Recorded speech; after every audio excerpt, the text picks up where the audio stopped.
Operation to rescue a teenage girl who was being sold for sex in a motel room. Now the trafficker is waiting to learn if he will spend decades in prison. Prosecutors hope this case keeps other traffickers from following in his footsteps. Defender Karen Drew explains how investigators tracked him down. The feds say a sex trafficker claimed to have the blueprint for success.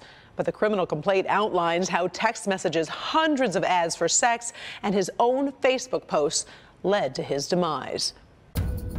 Investigators say this is Reginald Milton on Facebook with a wad of cash, showing just how profitable his business could be. His business, selling minors for sex, with ads too explicit for us to show you without blurring out the words. Federal court documents say the investigation into Milton uncovered over 800 ads for commercial sex. Investigators say Milton constructed his so-called success using a 17-year-old girl, forcing her to sell her body for his own profit, and violently abusing her when she refused to do what he wanted. According to court documents, he did it for months in 2018, her injuries sending her to the hospital twice. Court documents reveal Milton used several phones to advertise the teen girl, communicate with her, capture and share explicit videos of her. He was taken down in an undercover operation at Cranbrook House Motel in Detroit, pleaded guilty to sex trafficking of a minor, now waits to learn his fate. We have to send a serious message to that defendant who is a danger to the public that you need to go away in federal prison for decades.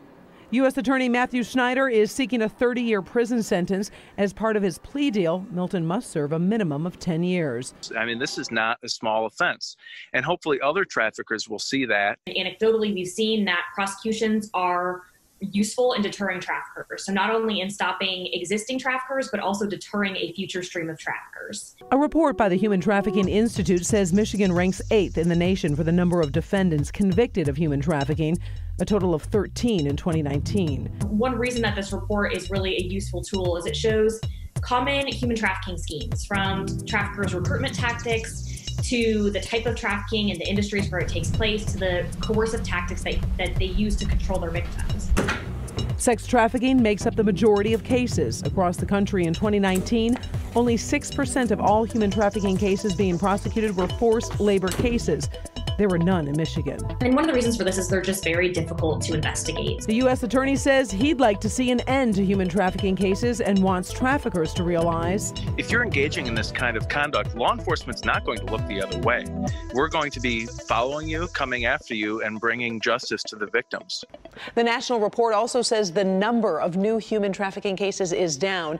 U.S. Attorney Schneider says that's not entirely accurate, that his office has recently brought additional cases not included in the report and have investigations currently under seal where they haven't been able to indict those cases yet.